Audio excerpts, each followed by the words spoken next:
The espresso machine in Lorenzo Vitale's private office hissed like a serpent, steam curling into the air thick with the scent of dark roast and expensive leather. I stood at the mahogany sideboard, preparing his third café of the morning with the practiced efficiency of 6 months under his employment, though under felt like the wrong preposition. More like beside, or perhaps against, considering how often we clashed. "The Calabrese file is on your desk," I said without turning around, knowing he'd entered even though his footsteps made no sound on the Persian rug. Lorenzo Vitale moved like a predator, silent, purposeful, always aware of every living thing in his vicinity. And before you ask, yes, I removed the clause about the harbor contracts.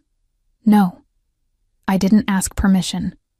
Yes, I was right to do it. Behind me, I heard the soft rustle of fabric as he settled into his chair, followed by the distinctive click of his Mont Blanc pen. "You're particularly insubordinate this morning, Lily." "It's 3 in the afternoon, Mr. Vitale." I finished preparing his espresso exactly as he liked it. No sugar, served in the specific cup his grandmother had given him, the one with tiny gold filigree around the rim, and turned to face him. Lorenzo sat behind his massive desk, like a dark prince surveying his kingdom.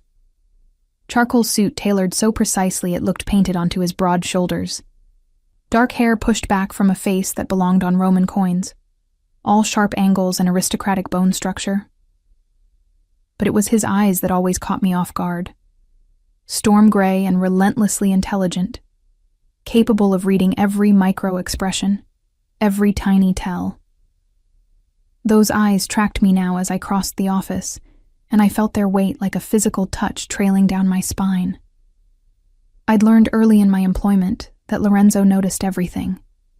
The way I twisted my grandmother's ring when anxious, how I bit my lower lip when concentrating, the precise angle of my head when I was about to deliver bad news. "The meeting with the Rossi brothers is at 7, I said, setting his espresso on the desk with perhaps more force than necessary. A single drop escaped, marring the polished surface. "I've prepared the briefing documents. Marco will drive you. I won't be here." His hand, reaching for the cup, froze mid-air. "Excuse me? I'm leaving early today." I kept my voice steady, professional, even as my heart began its familiar staccato whenever Lorenzo's attention fully focused on me. "I have plans." Plans. He repeated the word as if I'd spoken in a foreign language. His fingers drummed once against the desk, an unusual tell of irritation from a man who'd built his reputation on absolute control. "What kind of plans?" "Personal ones." The silence that followed stretched like pulled taffy. Through the floor-to-ceiling windows behind him, Manhattan glittered in the late afternoon sun, all steel and glass and money. From this height, in this office, Lorenzo Vitale surveyed an empire that extended far beyond legitimate real estate holdings and import businesses. Everyone knew what he really was, though no one said it aloud. Not if they valued their continued good health. I'd learned the truth 2 months into my employment, stumbling across a conversation I wasn't meant to hear. The smart thing would have been to quit immediately, to run far and fast from the dangerous world Lorenzo inhabited. Instead, I'd walked into his office the next morning, placed his espresso on his desk, and said, "The Martinelli shipment arrives Tuesday. You'll want to be there personally." He'd stared at me for a full minute. Then, "You're either very brave or very stupid, Miss Morgan." "I'm practical, Mr. Vitale, and I make excellent coffee." Something had shifted between us in that moment. An understanding, perhaps. Or maybe just the acknowledgement that I'd stepped over a line and couldn't step back. Either way, I'd kept my job, my silence, and my growing addiction to the particular brand of chaos that was working for Lorenzo Vitale. Now he stood, moving around his desk with that predatory grace. "Personal plans," he repeated, his accent caressing the words. Lorenzo's English was flawless, but in moments of strong emotion, His Italian heritage colored certain syllables. With whom? That's really none of your business. His jaw tightened almost imperceptibly. Everything about you is my business, Lily. You work for me. I work for you from 9 to 6. What I do after hours is my own concern. I crossed my arms, a defensive gesture I immediately regretted when his gaze dropped briefly to the movement, before returning to my face. We stood too close now. Close enough that I could smell his cologne, something custom-made that probably cost more than my monthly rent, with notes of bergamot and cedar. Close enough to see the faint scar along his jaw, a thin white line that spoke of violence in his past. You're wearing perfume, he observed softly. You never wear perfume to the office. My pulse jumped. I dabbed on my favorite scent while getting ready, a subtle vanilla and jasmine blend. The fact that he'd noticed, that he knew my typical routines well enough to identify this deviation, sent a flutter through my stomach that had nothing to do with fear. Perhaps I felt like it today. His eyes narrowed slightly. And your hair? You usually wear it up. My hand moved instinctively to the loose waves falling past my shoulders. I'd spent an hour with a curling iron this morning, something I rarely bothered with for work. I have a date, Mr. Vitale. Is that acceptable to you, or do I need written permission to have a personal life? The temperature in the office seemed to drop several degrees. Lorenzo's expression didn't change. He was too controlled for that. But something dark and dangerous flickered in his storm-gray eyes. A date. His voice was silk over steel. Yes, a date. That thing where two people who aren't employer and employee go out and enjoy each other's company. I regretted the sharp tone, even as the words left my mouth. 6 months of working for Lorenzo had taught me that poking the bear was thrilling, but rarely wise. And who is this fortunate individual? His name is Tyler. We met at Sophia's birthday party last week. I grabbed my purse from where I'd left it on the side table, suddenly desperate to escape the suffocating intensity of Lorenzo's scrutiny. Now, if you'll excuse me, I need to go home and change. I made it 3 steps toward the door before his voice stopped me. Change into what exactly? Clothes, Mr. Vitale. It's generally frowned upon to go to dinner naked. His jaw muscle jumped, the only sign of his irritation. You know what I mean. I turned back, inexplicably annoyed by his questioning. 6 months of his orders, his criticisms, his occasional rare praise that felt like winning the lottery. 6 months of watching him parade through the office with a rotating cast of beautiful women, each more stunning than the last. 6 months of pretending I didn't feel anything when he stood too close, when his hand brushed mine passing documents, when he called me into his office late at night, and I caught him watching me with an expression I couldn't quite read. Something nice, I said, my voice sharper than I intended. Something that makes me feel pretty. Is that all right with you? Or do you need to approve my wardrobe choices as well? For a moment, Lorenzo said nothing. Then, be careful, Lily. You don't know what kind of men are out there. The concern in his voice, genuine concern, caught me off guard. I softened slightly. I'll be fine. Tyler's a stockbroker. Very respectable. Stockbrokers can be dangerous too. Not as dangerous as some people I could mention. The words slipped out before I could stop them, and I immediately regretted them when I saw Lorenzo's expression shudder completely. 5 o'clock, he said, his voice now purely professional. Cold. Don't be late tomorrow. I nodded and fled, my heels clicking rapidly against the marble floor of the outer office. My hands trembled slightly as I gathered my things, adrenaline and something else, something I didn't want to examine too closely, flooding my system. Lucia, the receptionist, looked up from her desk with knowing eyes. Trouble in paradise? There is no paradise, I muttered, jabbing the elevator button repeatedly. Just a very bossy man who doesn't understand boundaries. Lucia's smile was sly. If you say so. The elevator ride down 43 floors gave me time to collect myself. This was ridiculous. Lorenzo Vitale was my boss. A dangerous man. A man who lived in a world of violence and power that I wanted no part of. The fact that he made my pulse race and my skin flush was irrelevant. Inconvenient.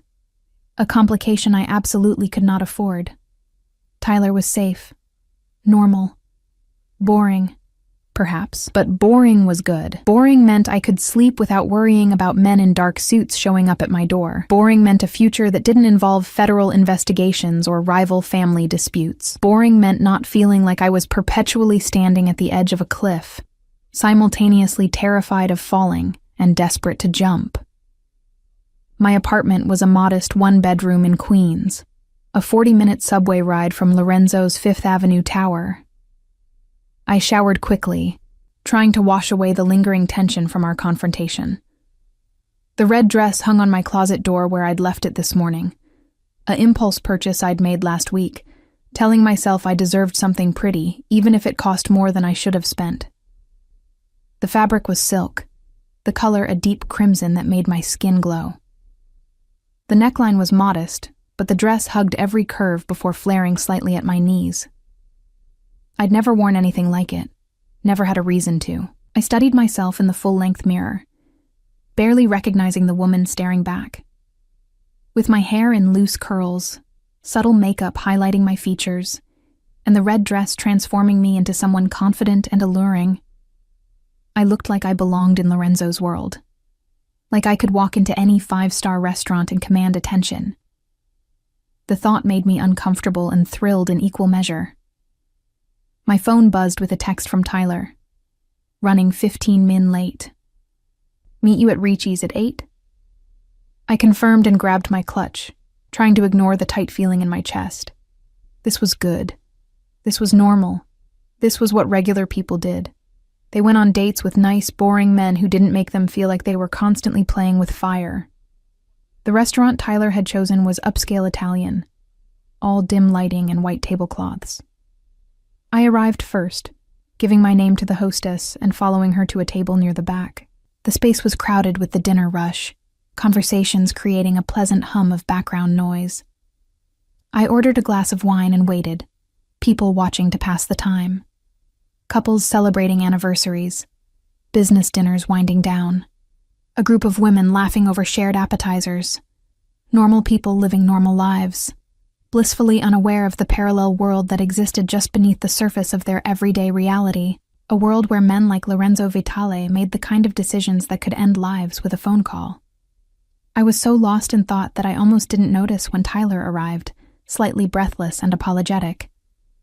Lily, sorry, work emergency.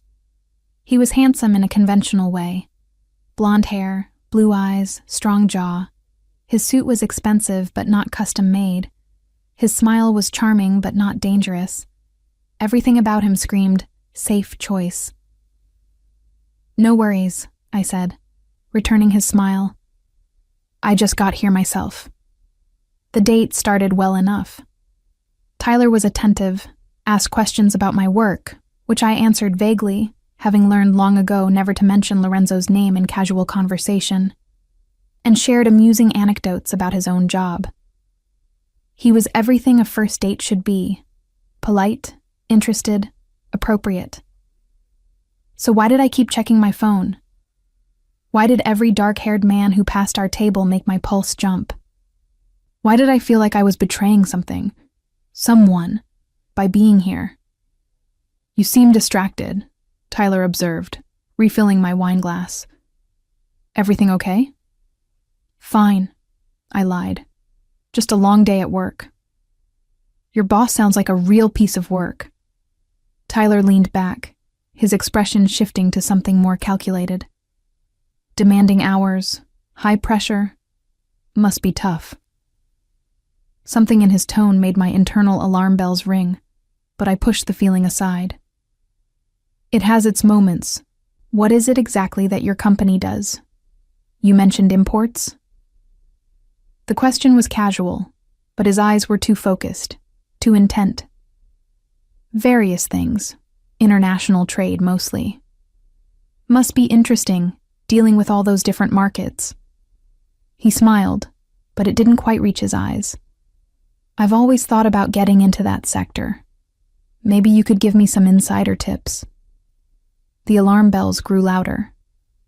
I'm just a secretary, Tyler. I file paperwork and make coffee. Nothing exciting. His hand found mine across the table, his grip just slightly too tight. I bet you're more than that. A woman working for a man like Lorenzo Vitale must know all kinds of interesting things. My blood ran cold.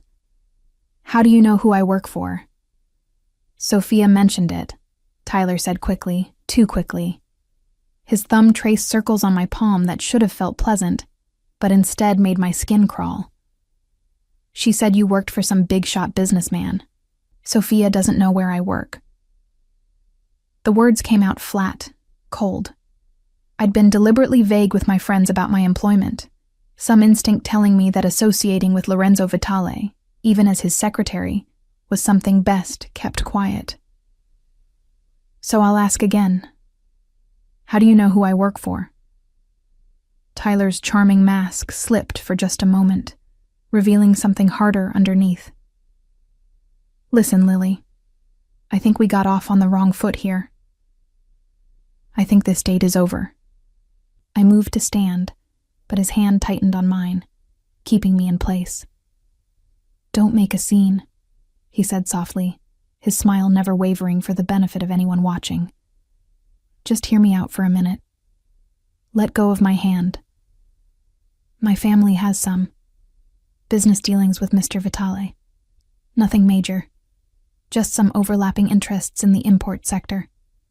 His eyes were hard now, calculating. We thought it might be useful to establish a friendly connection. You seem like a smart woman. Lily. Smart enough to understand how these things work. My heart hammered against my ribs. You set this whole thing up. The party, the chance meeting, all of it. I prefer to think of it as strategic networking. His thumb still traced those maddening circles on my skin. We're not asking for anything major, just occasional information. What meetings are happening, who's visiting the office, that sort of thing. In return, we'd compensate you very generously. 6 months ago, I might have been naive enough to be flattered by the attention. 6 months ago, I didn't know what I know now. 6 months ago, I hadn't spent every day watching Lorenzo operate, learning to read the subtle signals that preceded violence, understanding the code that governed his world. And one of the cardinal rules of that world was that betrayal had consequences. You're asking me to spy on Lorenzo Vitale. I kept my voice level, even as fear and fury warred in my gut. Do you have any idea how catastrophically stupid that is? We're asking you to be smart. Your boss isn't a good man, Lily. He's dangerous, violent. Eventually, he's going to get taken down, and you don't want to be standing too close when that happens. Tyler leaned forward, lowering his voice. We're offering you a way out. Money, protection, a fresh start, somewhere safe. I stared at him. This handsome stranger who'd orchestrated an elaborate trap disguised as romance. Who's we, exactly? People who can protect you from Vitale when he finds out you know too much. Or people who want to use me against him and will kill me the moment I'm no longer useful. I yanked my hand free with enough force to knock over my wine glass. Red liquid spread across the white tablecloth like blood, and the symbolism wasn't lost on me. I need to leave. This time when I stood, Tyler didn't try to stop me, but his voice followed me. Think about it, Lily. You're not like him. You don't belong in that world. Take the smart way out while you still can. I grabbed my clutch and headed for the exit, my breath coming in short gasps. The hostess looked concerned as I passed, but I couldn't stop, couldn't think, couldn't process what had just happened. Tyler knew where I worked, knew Lorenzo's name. had researched me enough to fabricate an entire meeting, which meant others might know too. Might be watching, waiting for an opportunity to use me against Lorenzo. The night air hit my face as I burst through the restaurant doors, cool and sharp. I stood on the sidewalk, trying to orient myself, trying to remember how to breathe normally. My phone buzzed in my clutch, probably Tyler, sending some follow-up message. I ignored it. The smart thing would be to go home, lock my doors, and start updating my resume. Tomorrow morning, I'd walk into Lorenzo's office and quit. Get out before whatever power play Tyler's family was orchestrating caught me in the crossfire. That was the smart thing. But standing there on that Manhattan sidewalk, the red dress suddenly feeling like a target rather than armor, I found myself thinking about something Lorenzo had said once, late one night when we'd been working alone in the office. We'd been discussing a business rival who'd made an aggressive move, trying to undercut one of Lorenzo's contracts. Predators can sense fear, he'd said, not looking up from the documents he was reviewing. The moment you show it, you become prey. The trick is to decide whether you're going to run or bare your teeth. At the time, I'd thought he was talking about business negotiation. Now, I understood it was a philosophy he lived by. I pulled out my phone, scrolling past Tyler's messages to find the number I'd only ever used for emergencies. Lorenzo had programmed it into my phone my first week, instructing me to call if I ever felt unsafe.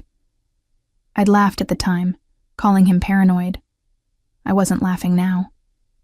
He answered on the first ring. Lily. His voice was different than at the office, rougher, more intimate, like he'd been waiting for my call. Where are you? Ricci's on West 54th. I need... My voice cracked, and I hated myself for the weakness.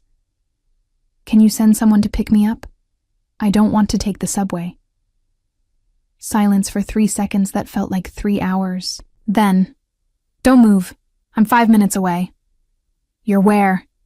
But he'd already hung up. I stood under the restaurant's awning, shivering despite the mild evening temperature. 5 minutes later, a sleek black Mercedes pulled up to the curb. The driver's window lowered, revealing not one of Lorenzo's usual drivers, but the man himself. He wore the same charcoal suit from earlier, though he'd loosened his tie and undone the top button of his shirt. His hair was slightly disheveled, like he'd been running his hands through it. And his expression, when his gray eyes found mine, was absolutely murderous. Get in the car, Lily.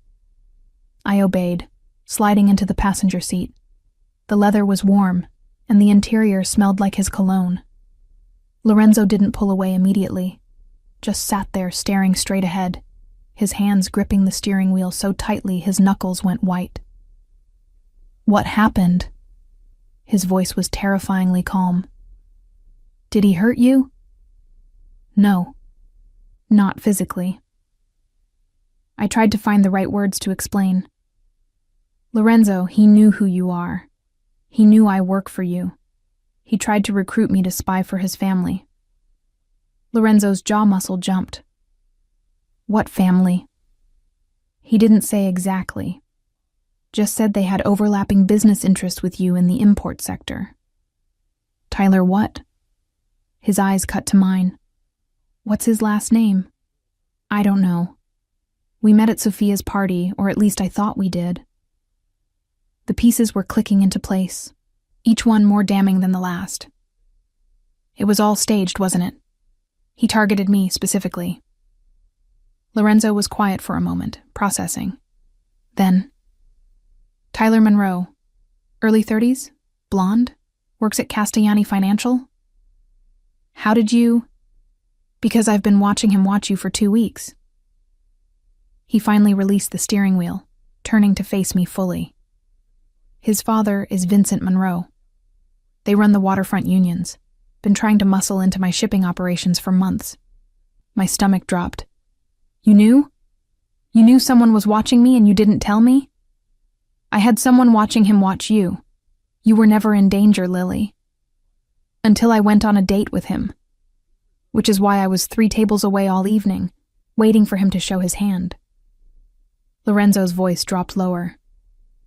Did you really think I'd let you walk into a restaurant with a stranger without knowing exactly who he was and what he wanted?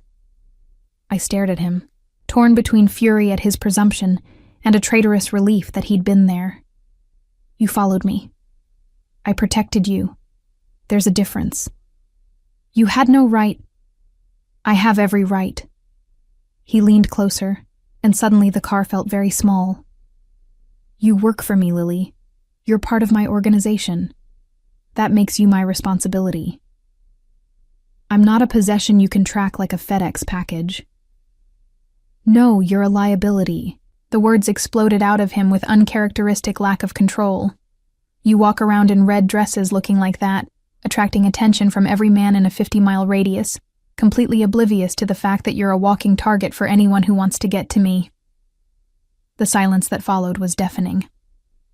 Lorenzo looked like he wanted to snatch the words back, his expression shifting from angry to carefully blank in the span of a heartbeat. But it was too late. They hung between us, impossible to ignore. Looking like what? I asked softly. His jaw tightened. Lily, no, you said looking like that. Like what, exactly? Like you know exactly the effect you have. He pulled back, putting distance between us, his control reasserting itself. Like you're trying to drive every man who sees you completely insane. My heart was doing strange things in my chest, racing and stuttering and forgetting how to beat normally. And are you? Insane? Lorenzo didn't answer for a long moment. Then, instead of responding, he started the car and pulled into traffic with perhaps more aggression than necessary. We drove in loaded silence through Manhattan, the city lights streaking past the windows. I should have been processing the danger I'd just escaped, Tyler's proposition, the implications of rival families taking an interest in me. Instead, all I could think about was the way Lorenzo's hands gripped the steering wheel, the muscle jumping in his jaw, the careful way he was not looking at me. Where are we going? I finally asked when I realized we were heading uptown, away from Queens. My place. We need to talk, and I don't trust your apartment's security. My apartment is fine. Your apartment has locks a teenager could pick and neighbors who wouldn't notice if someone carried you out screaming. He took a sharp turn. You're staying with me tonight. Tomorrow, we'll discuss permanent arrangements. Permanent arrangements? I twisted in my seat to face him. Lorenzo, I'm not moving into your penthouse just because one guy tried to recruit me. One guy from a family that now knows you're close to me. One guy who will absolutely try again, or send someone else to try. One guy who demonstrated very clearly that you are no longer safe living alone in a neighborhood with minimal security. He had a point, much as I hated to admit it. Tyler knew where I lived, probably knew my routines. The thought of going back to my apartment, of lying in bed wondering if every sound was someone breaking in, made my skin crawl. Just for tonight, I conceded. Then we figure out a real solution. We'll see. His building was one of those exclusive high-rises where the doorman knew you by name and the elevator required a keycard. We rode up to the top floor in silence, the tension between us thick enough to cut.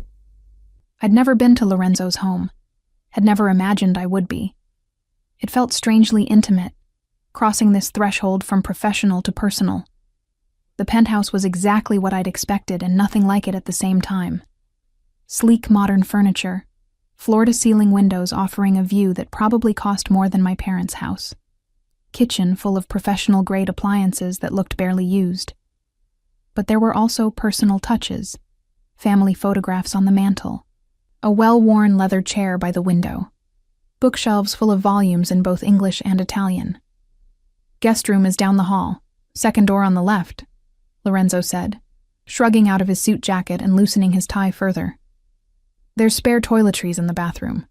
I'll have someone bring clothes from your apartment tomorrow. Lorenzo, we should both get some sleep. He turned away, heading toward what I assumed was his own bedroom. It's been a long night. Wait, the word came out before I could stop it. He paused, not turning around. Why were you so angry? When I told you about the date, you looked, I don't know, furious. His shoulders tensed. I wasn't angry. You were. You are. I took a step closer. And you were at the restaurant. You said you were 5 minutes away, but you were already there. You'd been watching the whole time. Slowly, Lorenzo turned to face me. In the dim lighting of his penthouse, with his tie undone and his careful control slipping, he looked different. Less like the cold mob boss and more like a man at the end of his rope. Yes, he said simply. I was watching. Why? Because I'm apparently a masochistic idiot who enjoys torturing himself. A bitter smile curved his lips. Because watching you get ready for a date with another man was its own special kind of hell, but watching you actually go through with it would have been worse. Because I've spent 6 months trying to convince myself that what I feel for you is just physical attraction, just inconvenient lust, and clearly I'm a terrible liar even to myself. The confession hung in the air between us, raw and honest and terrifying. You can't say things like that, I whispered. You're my boss. I know. You're dangerous. I know that too. This is a terrible idea. Probably the worst I've ever had. He took a step closer, and then another, until we were nearly touching. But I'm done pretending, Lily. Done pretending I don't notice every time you walk into a room. Done pretending it doesn't make me insane when other men look at you. Done pretending I didn't want to commit murder tonight, watching Tyler Monroe put his hands on you. My breath caught. Lorenzo. I told myself I'd keep my distance, that I'd be professional, that you deserved someone normal, someone safe, someone who wouldn't drag you into my world. His hand came up, hovering near my face but not quite touching. And then you showed up to work 6 months ago, with your sharp tongue and sharper mind, completely unimpressed by my reputation, rolling your eyes at my orders like I was nothing more than an annoying middle manager. Do you have any idea what that did to me? His hand finally made contact, fingers ghosting along my jaw with devastating gentleness. I've been with beautiful women, sophisticated women, women who knew the rules of my world and played the game perfectly. His thumb traced my lower lip, and I shivered. None of them ever called me dramatic in front of my men. None of them ever stole my coffee. None of them ever looked at me the way you do. Like I'm simultaneously the most irritating person on the planet, and something you might actually care about despite your better judgment. I started. But the lie died on my tongue. Because he was right. God help me. He was absolutely right. When did you know? I asked instead. That you felt. The day you found out what I really do. His expression turned rueful. You walked in that morning, put my coffee on my desk, and mentioned the Martinelli shipment like you were discussing the weather. No fear, no judgment, just brutal practicality. I knew then that you were going to ruin me. I thought back to that day, remembering the adrenaline rush of making that choice, of deciding to stay instead of run. I should have left. Yes, he agreed. You absolutely should have. But you didn't. And every day you stayed, every time you pushed back against my orders, every moment you treated me like a person instead of a monster. He trailed off, shaking his head. I was lost before I even realized I'd fallen. The admission should have terrified me. This was Lorenzo Vitale, a man whose name made grown men nervous, who controlled an empire built on violence and fear.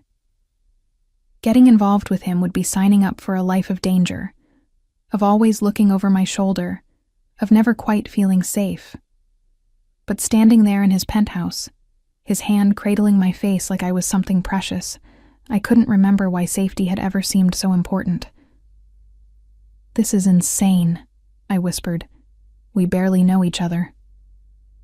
I know that you take your coffee with too much cream and not enough sugar. I know you bite your thumbnail when you're nervous. I know you call your mother every Sunday at 9.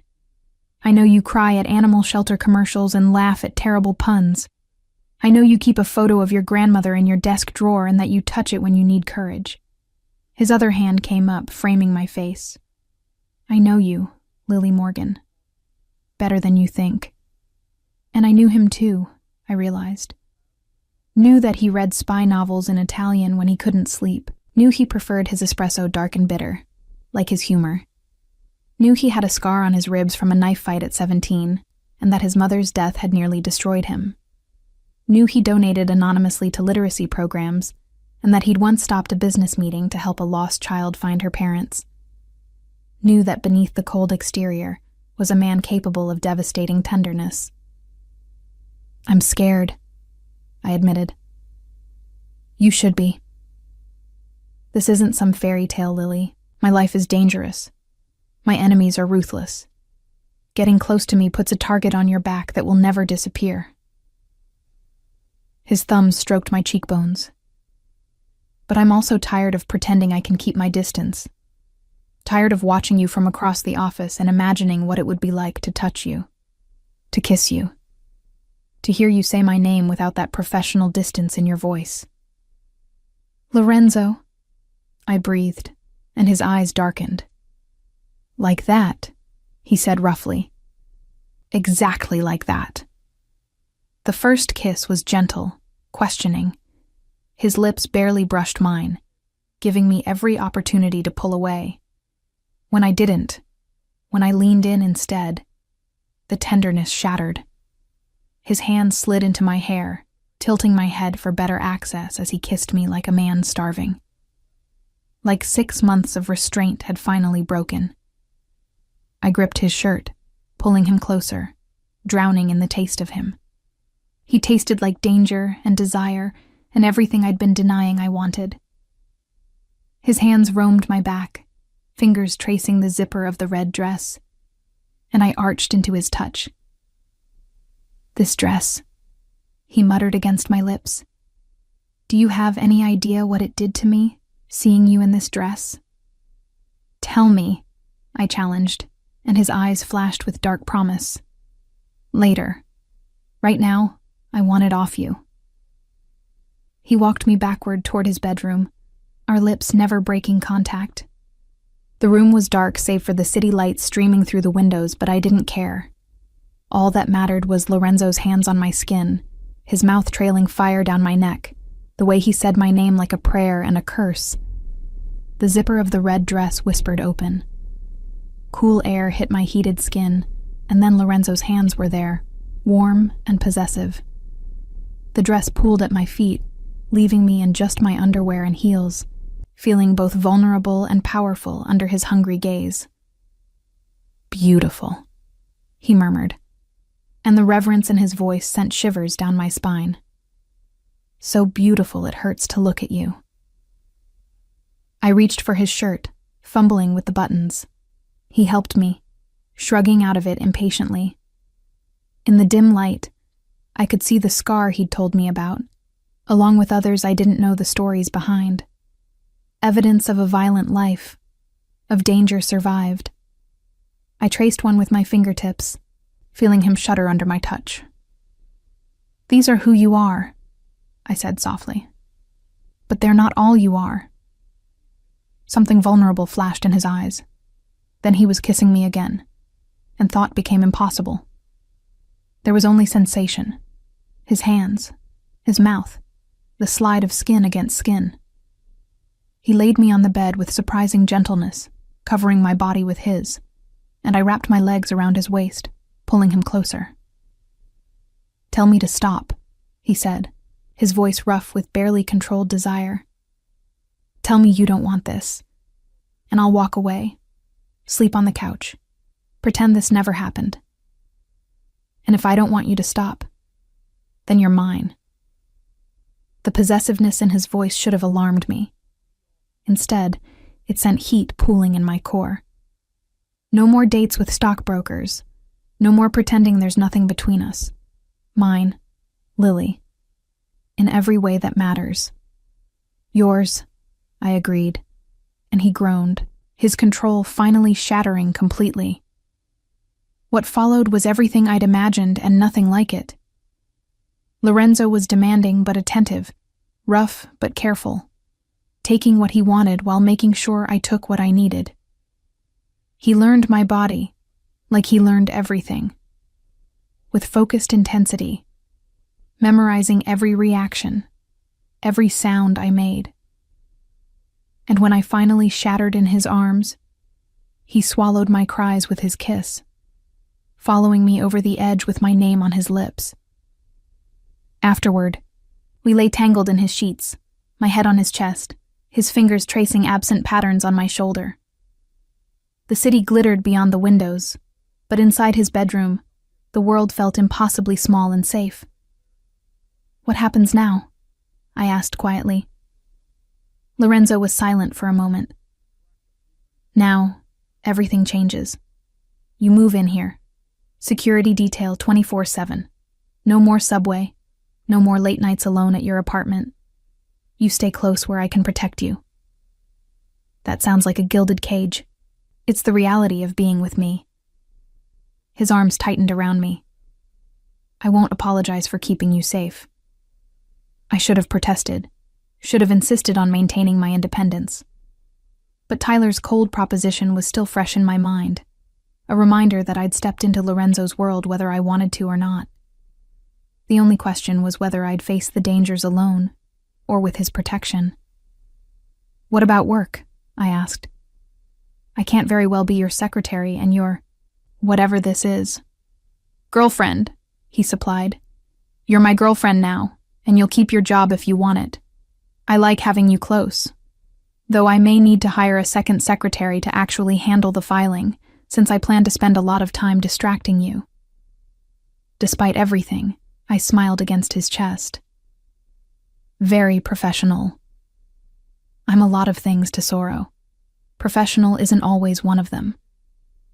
The Italian endearment sent a flutter through my stomach. What does that mean? Treasure. Because that's what you are. Rare and precious and worth protecting. He pressed a kiss to the top of my head. "Get some sleep. Tomorrow we have a lot to discuss, and I need to handle the Monroe situation." The reminder of Tyler sent a chill through me. "What are you going to do to him?" "Nothing permanent," Lorenzo assured me. "Just make it very clear that you're under my protection, and any future attempts to use you against me will have severe consequences." "Lorenzo." "Shh. This is how my world works, Lily. Actions have consequences. He tried to use you. Now he pays the price." His voice was steel wrapped in silk. "But because you're asking me to show restraint, I will. This time. For you." It should have bothered me more. The casual way he discussed threatening people. But exhaustion was pulling me under, and Lorenzo's heartbeat beneath my ear was steady and reassuring. In his arms, in his bed, I felt safer than I had in months. As I drifted off, I heard him murmur something in Italian, too soft and quick for me to catch. But I would have sworn it sounded like a prayer. I woke to sunlight streaming through unfamiliar windows and the smell of fresh coffee.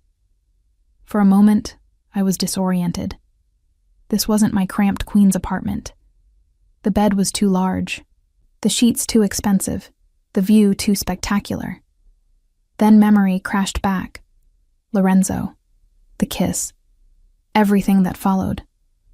I sat up, clutching the sheet to my chest, and spotted a note on the pillow beside me, written in Lorenzo's elegant script.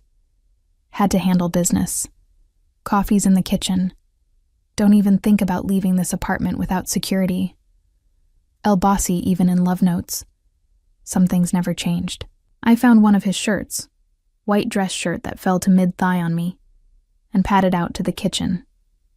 True to his word, fresh coffee waited in an expensive machine that probably cost more than my car.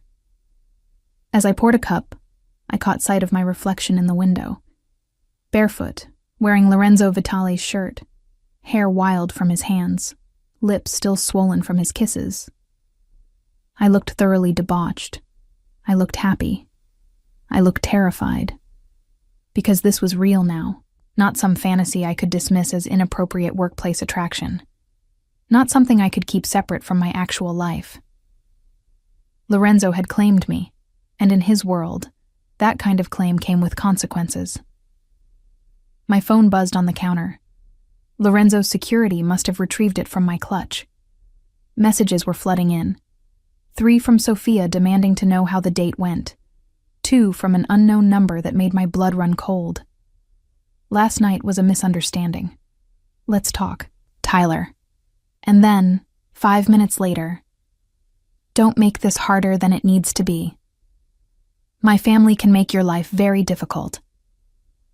I was staring at the messages, trying to decide if I should tell Lorenzo or handle it myself, when the penthouse door opened.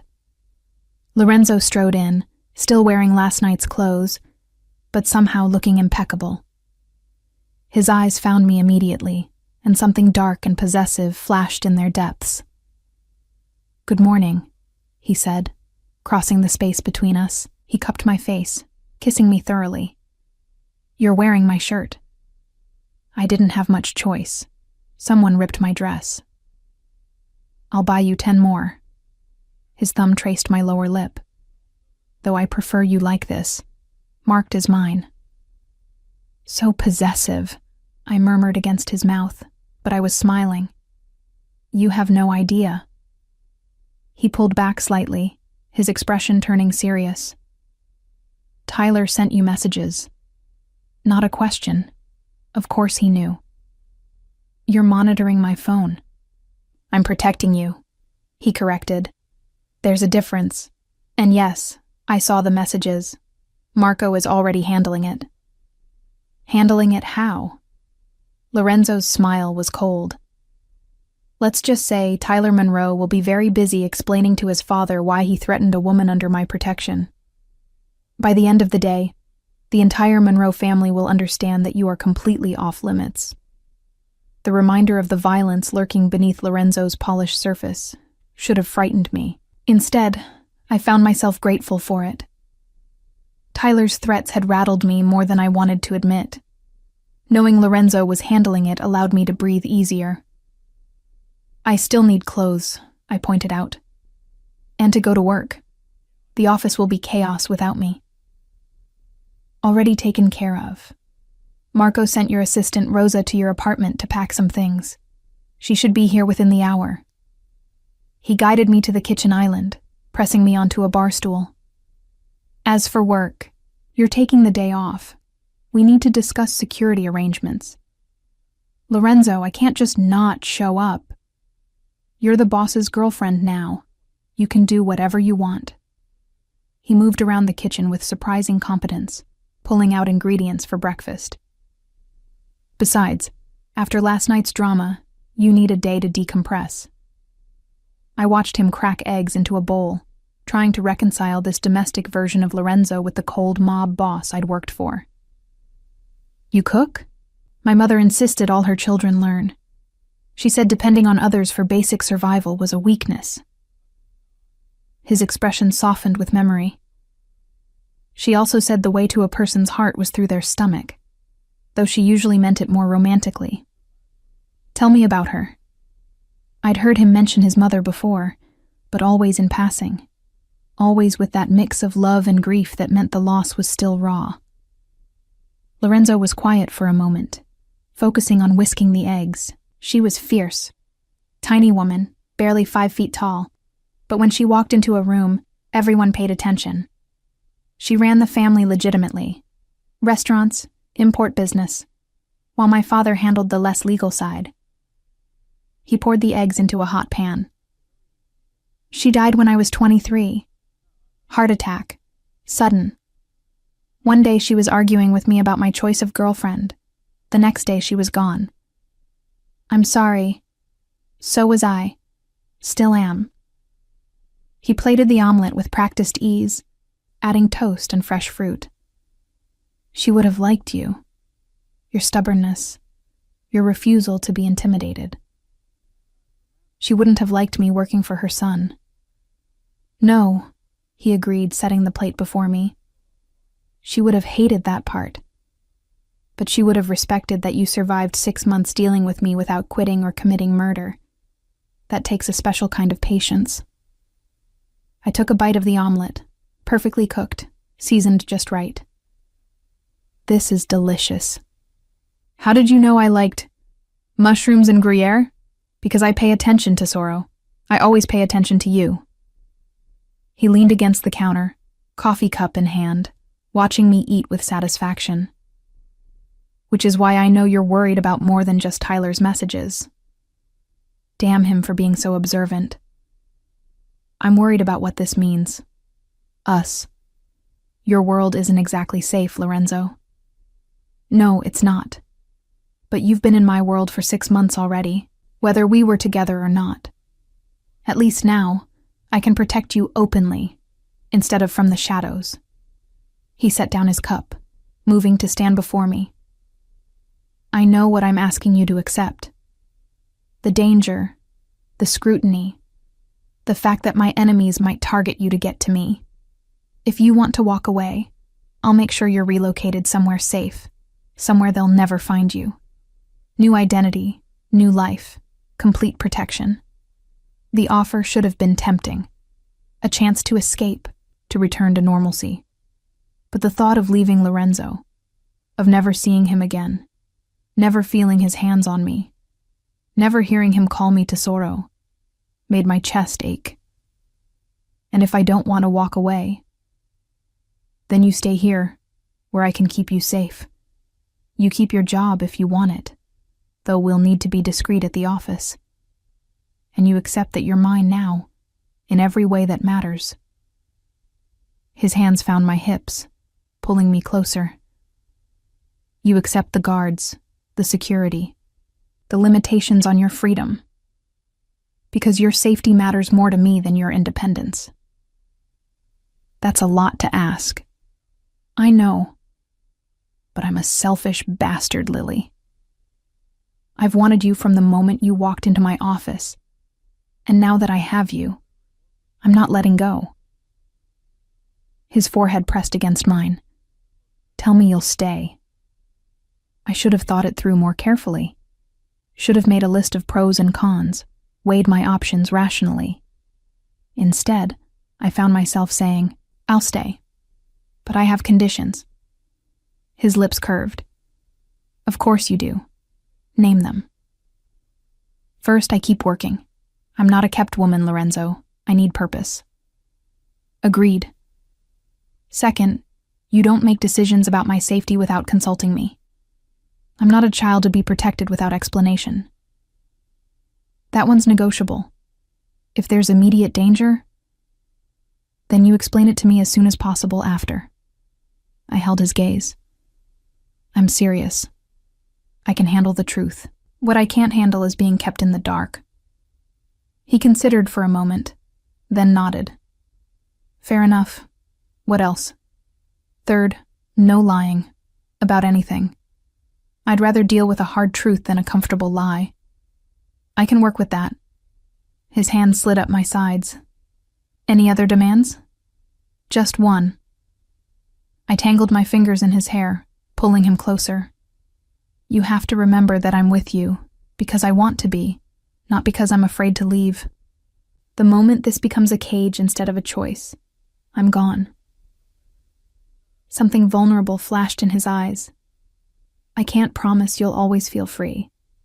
My world has constraints that aren't negotiable, but I can promise I'll never trap you deliberately. If you want to leave, I won't stop you. Liar, I said softly. You'd hunt me to the ends of the earth. Probably, he admitted, but I'd make sure you chose to come back willingly. Before I could respond, his phone buzzed. He glanced at it, his expression darkening. Marco, the Monroe situation has escalated. Escalated how? Lorenzo's jaw tightened. Vincent Monroe has requested a meeting, tonight. He wants to discuss mutual interests and the misunderstanding with his son. He looked at me, calculating. He's going to try to smooth things over, offer compensation for Tyler's behavior. And you're going to refuse. I'm going to make it very clear that any further contact with you will result in war." His voice was cold, detached, the mob boss firmly back in place. "Then I'm going to ensure the Monroe family understands that targeting you was the biggest mistake they've ever made." A knock at the door interrupted us. Lorenzo tensed, one hand moving to the small of his back, where I knew he kept a gun. But then he relaxed. "That'll be Rosa with your things." He wasn't wrong.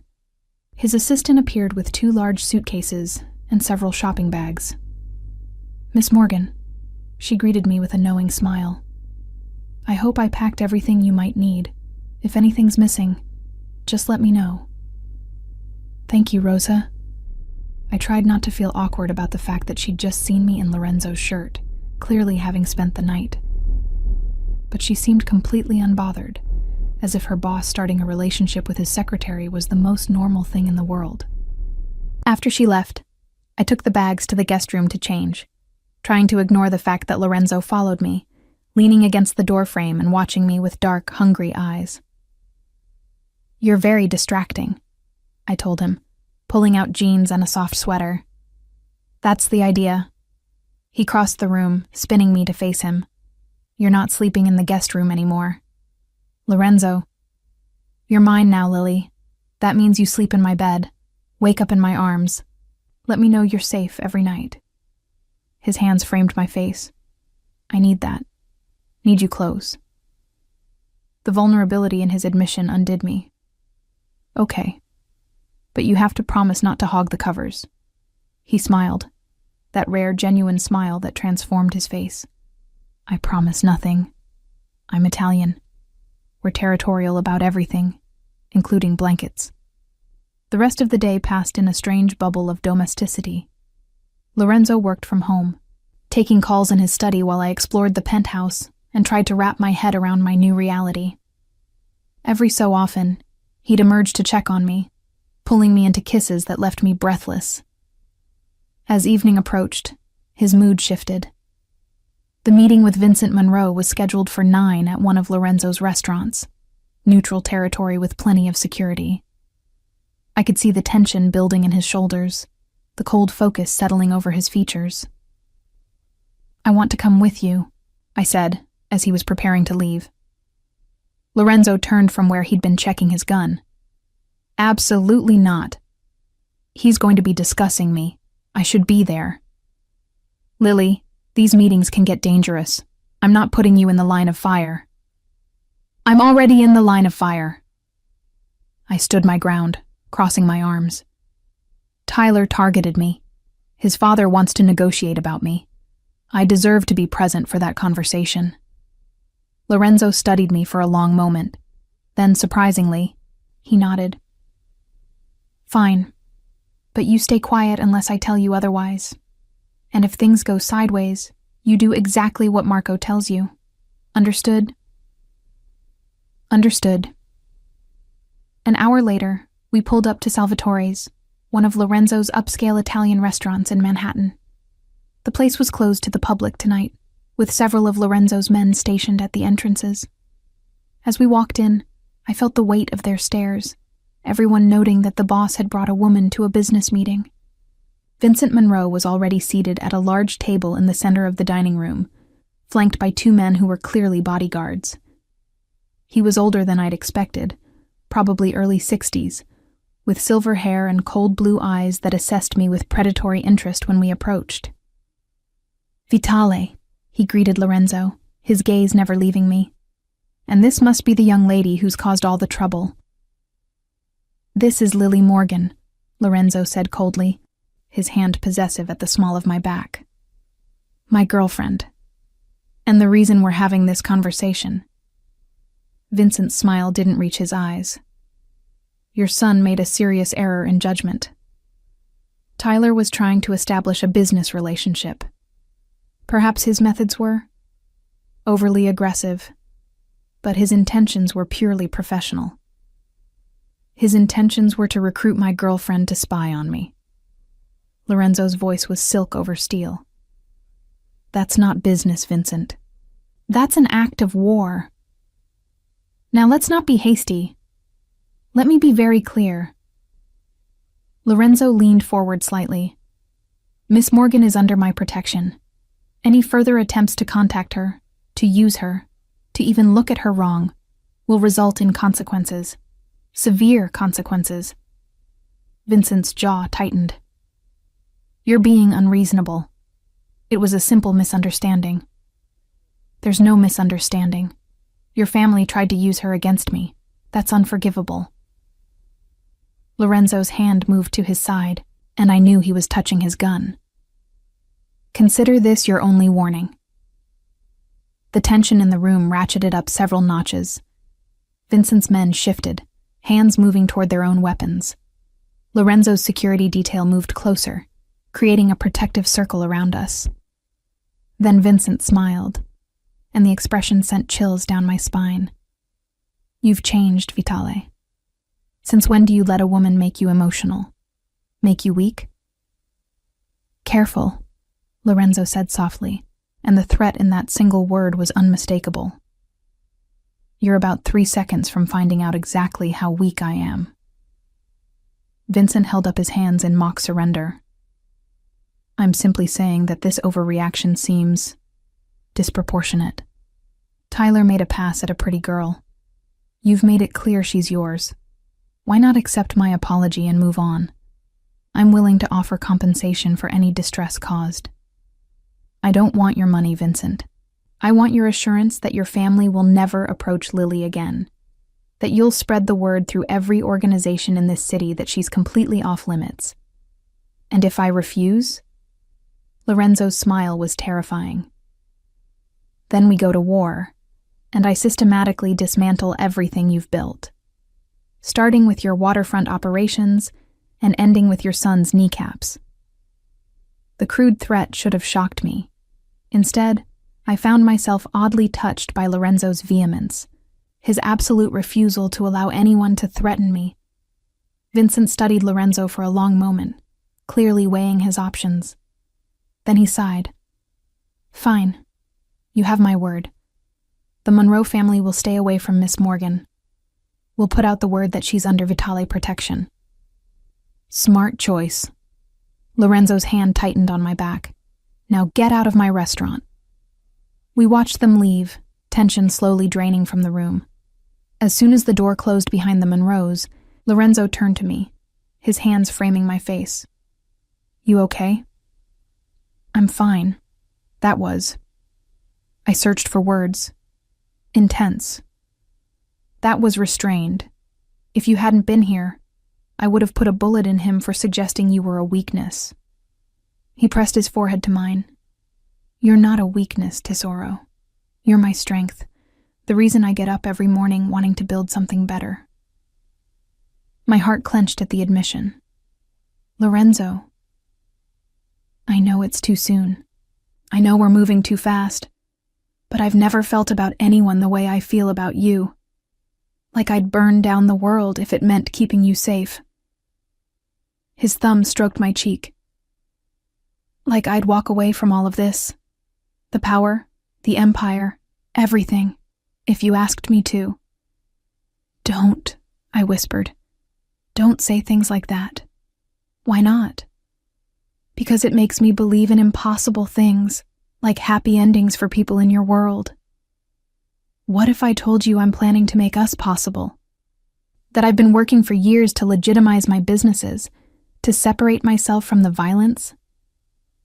He pulled back slightly, meeting my eyes. I didn't tell you before because I didn't want you to think I was doing it for you. But the truth is, meeting you accelerated my timeline. Made me realize I wanted a future where I could have both the empire and the woman I love. The words hung between us, raw and honest and terrifying.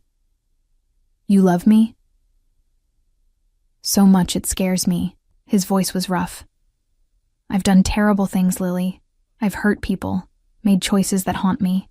But with you, I want to be better. Want to deserve you. I kissed him then, pouring everything I couldn't say into the contact. When we finally broke apart, Both breathing hard, I whispered, "Take me home." "With pleasure." The drive back to the penthouse was charged with tension. Lorenzo's hand stayed on my thigh, possessive and warm. Every so often, he'd glance at me with dark eyes that promised exactly what would happen when we were alone. As soon as we were inside, he pressed me against the door, his mouth finding mine with desperate hunger. I wrapped my legs around his waist as he carried me to the bedroom, our clothes leaving a trail behind us. "Mine," he growled against my throat, and I gasped as his teeth scraped sensitive skin. "Yours," I agreed, and he groaned, lifting me onto the bed with surprising gentleness despite the urgency between us. What followed was different from the first time. Slower, more deliberate. Lorenzo took his time learning my body, discovering what made me gasp, what made me moan.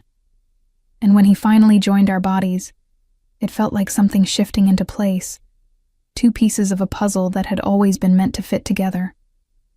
Later, as we lay tangled in sweaty sheets, his fingers tracing lazy patterns on my skin, I asked the question that had been haunting me since the restaurant. What happens if Vincent doesn't keep his word? Lorenzo's hand stilled. Then I keep mine. War. How many people would die? Too many. His voice was heavy. Which is why I made the threat credible enough that he'll respect it. Vincent Monroe is a businessman first. He'll weigh the cost of pursuing you against the cost of war with me, and he'll realize it's not worth it. And if he doesn't? And then I protect what's mine, whatever the cost. He rolled to face me, his expression serious. "I won't lie to you, Lily. My world is violent. People die. Lines get crossed. If you stay with me, you'll see things, hear things, know things that you can't unknow. Are you sure you can handle that?" I thought about Tyler's cold proposition, Vincent's predatory assessment, the casual way they'd discussed using me as a pawn. Lorenzo's world might be violent, but at least he was honest about it. At least he valued me as more than a tool. "I'm sure," I said finally, "but I need you to promise me something. Anything. Don't let it consume you. The violence, the power, the need for control. Don't lose yourself in it so completely that there's nothing left of the man I fell for." Something vulnerable flashed in his eyes. "You fell for me?" Somewhere between you being insufferably bossy and surprisingly gentle, yes, I fell. I touched his face, feeling the scratch of stubble under my palm. Probably the most dangerous thing I've ever done. Definitely the most dangerous thing you've ever done. His smile was self-deprecating. "But I promise I'll try to stay human for you. Try to remember there's more to life than power plays and territory wars. That's all I ask." We fell asleep like that, wrapped around each other, the city lights painting patterns on the walls, and for the first time since moving to New York, I felt like I'd found home. Not a place, but a person. The next morning, we established a new routine. Lorenzo made coffee while I showered. We had breakfast together before heading to the office in his car, Marco driving while we reviewed the day's schedule. At work, we maintained professional distance, though I caught him watching me more than once with heated eyes that promised later. It should have been awkward, this transition from boss and secretary to lovers. But somehow it worked.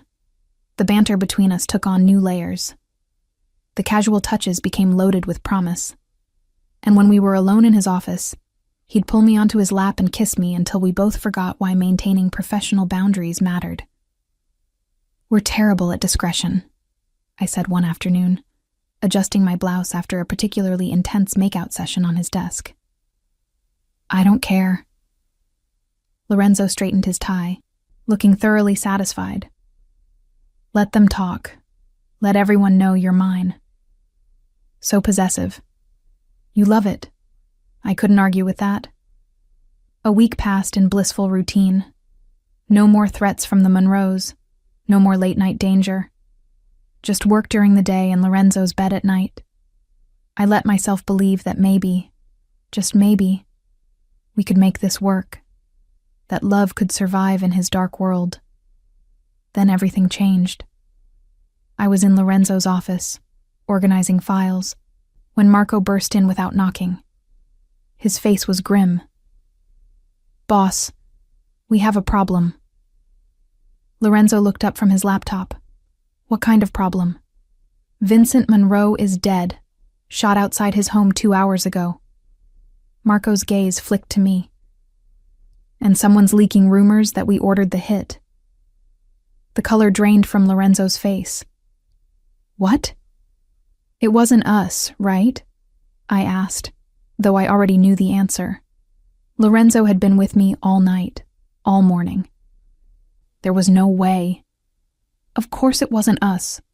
Lorenzo was already moving, grabbing his phone. "But someone wants us to take the fall. Marco, get our lawyers on standby and find out who's spreading these rumors." "There's more," Marco said grimly. "Tyler Monroe is calling for revenge. He's rallying the other families, saying you broke the peace agreement, saying you killed his father in cold blood." Lorenzo's jaw tightened. "He's using this as an excuse to start the war we avoided. Or someone else killed Vincent and made it look like us to start a war." I voiced what we were all thinking. Who benefits from you and the Monroes destroying each other? 6 other families. Lorenzo ran a hand through his hair, a rare gesture of frustration. And all of them would happily watch us tear each other apart. "What do we do?" I asked. Lorenzo looked at me, and for the first time since I'd known him, I saw real fear in his eyes. Not for himself, but for me. "We prepare for war." The next 72 hours were a blur of tension and preparation. Lorenzo moved me to a safe house, a fortified apartment in a building he owned, with armed guards at every entrance. I hated the confinement, but understood the necessity. If Tyler Monroe wanted revenge, I'd be his first target. Lorenzo visited when he could, always surrounded by security, always looking more exhausted than the time before. The strain of managing a crisis while trying to keep me safe was taking its toll. "You should eat," I said one evening, watching him push food around his plate untouched. "You're not going to be effective if you collapse from exhaustion." "I'll eat when this is over." But he took a bite anyway, just to please me. We're close to identifying who really killed Vincent. Once we have proof, we can show the other families that we're being framed. And if Tyler doesn't care about proof, if he just wants an excuse to go after you, then I'll give him exactly what he wants. Lorenzo's expression was cold, but on my terms, not his. 3 days after Vincent's murder, the breakthrough came. Marco had traced the actual killer, a professional hitman hired by the Russo family, one of Lorenzo's smaller rivals. They'd killed Vincent and planted evidence pointing to Lorenzo, hoping to trigger a war that would eliminate both families. The proof was irrefutable: phone records, financial transfers, witness statements. Lorenzo called a meeting of all the major families, presenting the evidence with Marco and his lawyers flanking him. I watched from the secure video feed in the safe house, my heart in my throat as Lorenzo made his case. Tyler Monroe sat stone-faced throughout the presentation. When Lorenzo finished, Tyler stood. "Even if this is true, it doesn't change anything. My father is dead, and your world killed him. Someone has to pay." "Then let it be the Russos," Lorenzo said coldly. "They murdered your father and tried to frame me for it. They manipulated you into calling for my head. Are you going to let them get away with that?" The other family heads were murmuring now, convinced by the evidence. Tyler's allies were abandoning him one by one, recognizing that continuing to pursue Lorenzo would make them look foolish at best, complicit at worst. Finally, Tyler slumped back into his chair. "Fine, we go after the Russos. But this isn't over, Vitale. My family doesn't forget." "Neither does mine," Lorenzo replied evenly. "Remember that." The meeting ended, and I sagged with relief. It wasn't perfect. Tyler still harbored resentment. The Russos would face retaliation. But at least open war had been avoided. At least Lorenzo was safe. He came to the safe house that night, looking drained, but relieved. I met him at the door, wrapping my arms around him before he could say a word. For a long moment, we just stood there, holding each other, letting the tension drain away. "It's over," he murmured against my hair. "You can come home now." "This was never about the apartment, Lorenzo. I am home as long as I'm with you." He pulled back to look at me, his eyes soft with emotion. How did I get so lucky? I ask myself the same question. I kissed him gently, though I suspect it has something to do with excellent coffee-making skills. He laughed, the sound rusty from days of stress. That must be it. We went back to the penthouse that night, and for the first time in days, I felt like I could breathe. The crisis had passed. We'd survived. But Lorenzo's world had shown its teeth, and I knew it was only a matter of time before the next threat emerged. A month later, things had settled into a new normal. I was back at work, though now everyone knew I was Lorenzo's girlfriend. Some of his associates treated me with new respect, others with thinly veiled disapproval. I didn't care. I had Lorenzo, had meaningful work, had a life that felt purposeful despite its dangers. We were in his office one afternoon when I made the decision that had been building for weeks. I want to learn. Lorenzo looked up from his paperwork. Learn what? Your world. How it works, who the players are, what the rules are. I leaned against his desk. If I'm going to be with you, I need to understand the chessboard. Need to see the moves before they happen. He studied me for a long moment. It's not too late to walk away, you know. To choose the safe, normal life.